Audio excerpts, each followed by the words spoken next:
Mr. President, as you know, when Vice President Harris and President Trump ran against each other for the presidency, one of the planks in President Trump's platform was that he was going to review every penny of federal government spending. Why did he say that?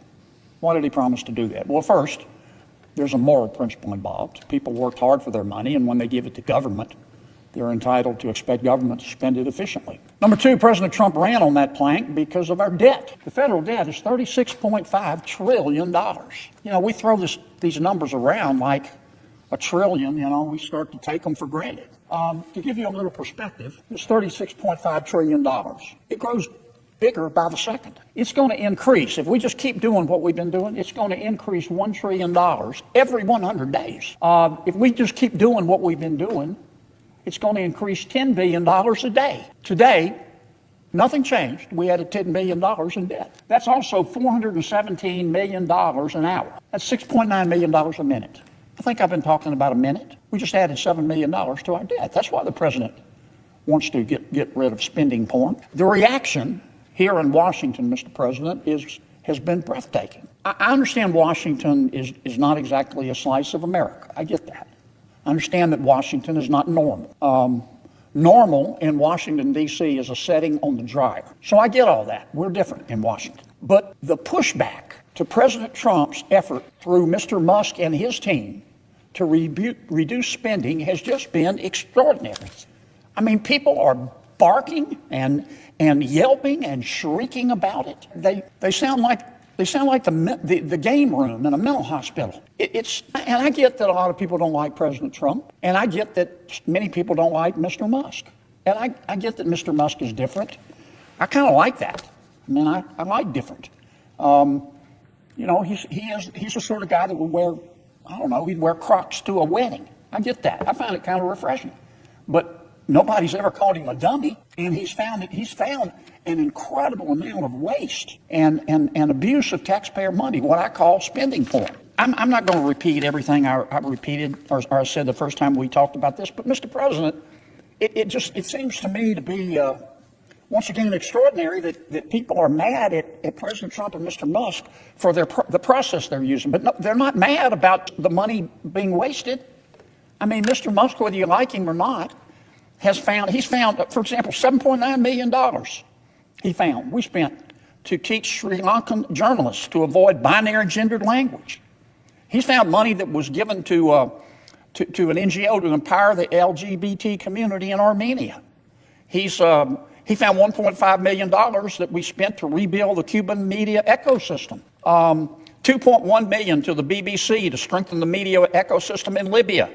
$8.3 million spent for equity and inclusion education in Nepal. Does no one care about how the money was actually abused and wasted? Mr. President, it's not unusual for me to be disappointed for some things I see in Washington. And under the last administration, I have to admit, I was disappointed just about every single day. I'd almost gotten used to it. But last week, and this is what I want to talk about, Mr. President, I read a story.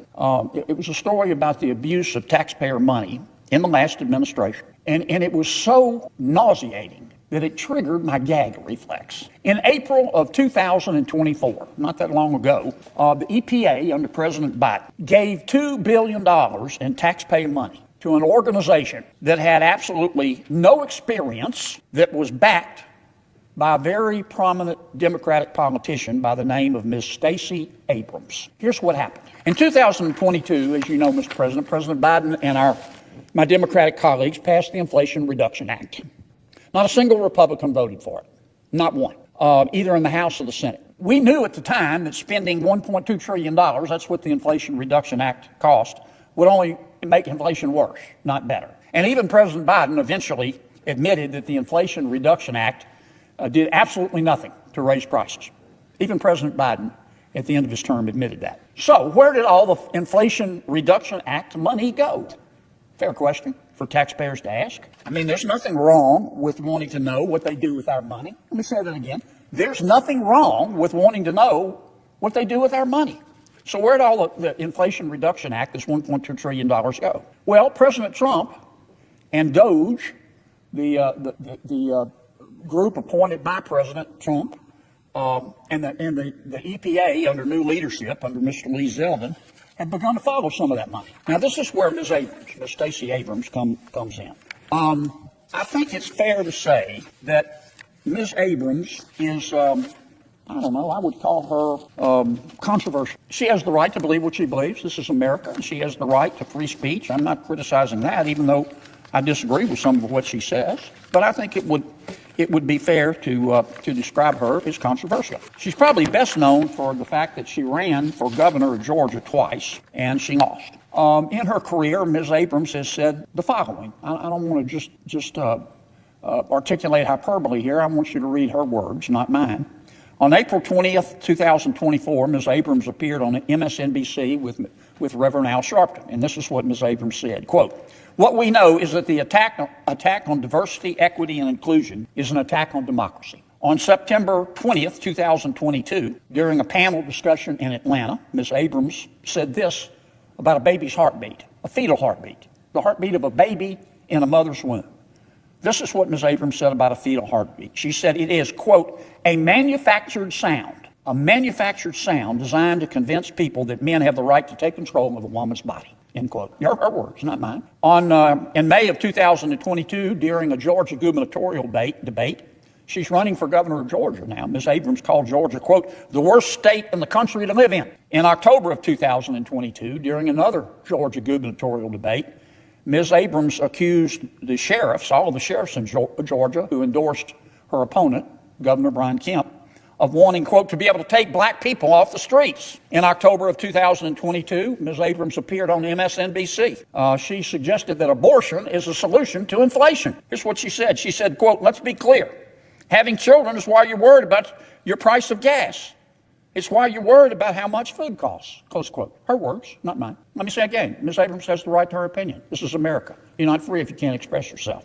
But I do think any fair-minded person would have to conclude that Ms. Abrams is controversial. So, in March of 2023, not that long ago, Ms. Abrams went to work for an organization, a nonprofit, called Rewiring America. You've probably seen that name in the news. Rewiring America. Ms. Abrams' title, she went to work for Rewiring America. Her title was senior counsel. She was paid for her work for Rewiring America. We don't know how much, though there'll probably be an investigation to find out. Now, nonprofits like Rewiring America, Ms. Abrams' group, they have to file documents with the IRS. And one of the documents they have to file is called Form 990. This form by the IRS asks a number of questions about nonprofits. One of the questions the IRS asks is where it is for the organization, the nonprofit, to list its accomplishments. Rewiring America, Ms. Abrams' group, told the IRS in 2023 on this Form 990 that Rewiring America was, quote, this was Rewiring America's, quote, startup year for the organization. And the form goes on to say that the only accomplishment Rewiring America listed was that it had, quote, joined a coalition of other national organizations to apply for a grant from the Inflation Reduction Act's Greenhouse Gas Reduction Fund. In other words, Ms. Abrams' organization told the IRS that this filing was their first ever tax filing in 2023, that the organization was a startup, and its purpose was exclusively to seek a grant from President Biden's Inflation Reduction Act. Fair enough. So what do we know about this coalition that Ms. Abrams' group wanted to form? Rewiring America, Ms. Abrams' group, announced on October 12, 2023, that it was joining Habitat for Humanity, it was joining United Way Worldwide, and two other organizations. And these four organizations were going to form another nonprofit, a coalition of nonprofits called Power Forward Communities. So you've got Power Forward Communities up here, you've got Rewiring America and some other organizations down here. And altogether they make up Power Forward Communities.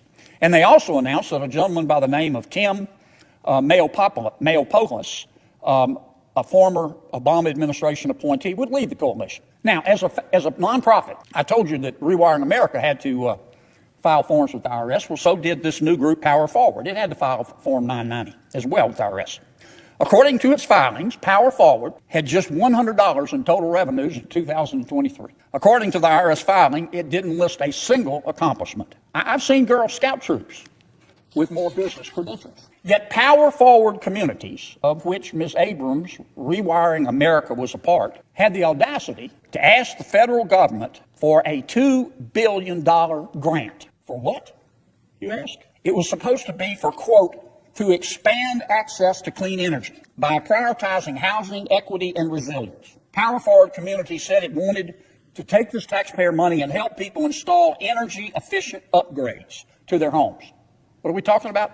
Heat pumps. Get rid of gas stoves. Now, it's good to dream big in America. I'm all for that. But under any reasonable standard, Mr. President, under any reasonable standard, one is entitled to ask how these organizations, Ms. Abrams' Rewiring America and Power Forward Communities, brand new organizations, no business experience, $100 in the bank, are qualified to receive $2 billion of taxpayer money from the Biden administration. Now, that didn't stop the Biden administration from cutting a check, though. They took our money and gave power-forward communities in Rewiring America $2 billion.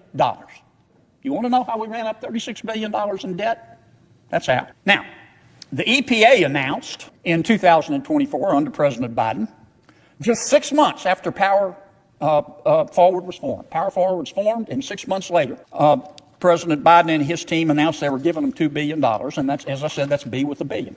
Now, look, I try to see the world from other people's bell towers as much as I can, but I cannot come up, not for the life of me, with a single rational justification as to why the EPA under the Biden administration thought it was appropriate to give Power Forward and Rewiring America to brand new nonprofits with no business experience, no accomplishments according to the IRS forms, and only $100 in the bank to give them $2 billion of taxpayer money, especially to the exclusion of every other qualified applicant for that money, if there were any other qualified applicants. We don't know. I don't know. I don't know if there was a competitive bid. Now, I do know that the EPA under President Biden gave Ms. Abrams' group, her two groups, $2 billion cash.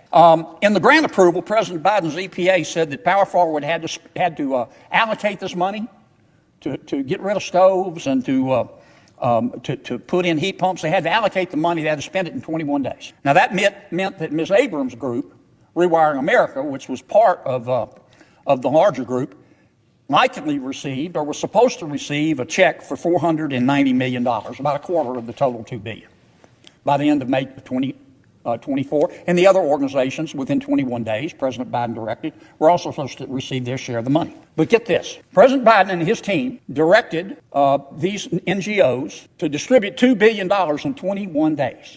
But the Biden administration also told Power Forward within 90 days to go take a course. You know what the course was? The name of the course was How to Develop a Budget. How to develop a budget. So President Biden gave Power Forward 21 days to spend the money, but said, you've got 90 days to go take a course about how to put together a budget. And why would anybody in the Milky Way give $2 billion of taxpayer money to two organizations that had just been formed, that according to the IRS filings had no accomplishments, and one of them only had $100 in the bank? I think I know why. I certainly know what it looks like.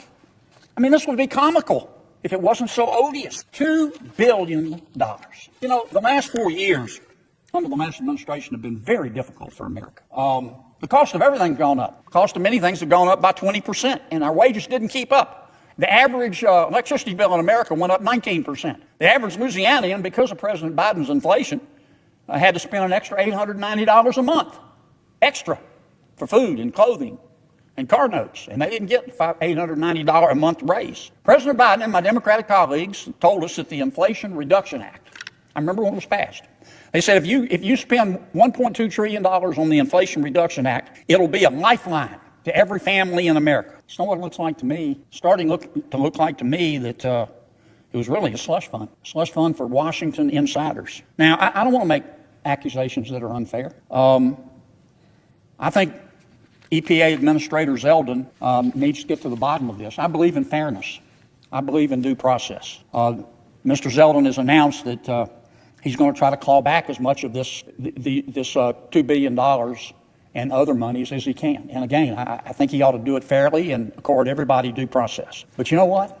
If the shoe fits, wear it, Cinderella. Here's what I see. I see two organizations formed in the last year or so of President Biden's administration. On their IRS filings, they say we have no experience, we have no accomplishments. One of them only has $100 in the bank. One of them, senior counsel, is Ms. Stacey Abrams, a well-known Democratic politician. I see them asking the President of the United States and his EPA for $2 billion cash to fight gas stoves, and getting it to the exclusion of every other applicant who might have been able to use that money. Now, this is just the beginning of the type of spending porn that President Trump and Mr. Musk are uncovering, that people are screaming about. I'm going to repeat what I started with. There's nothing wrong with wanting to know what they do and did with our money. And that's all President Trump and Mr. Musk are doing. Mr. President,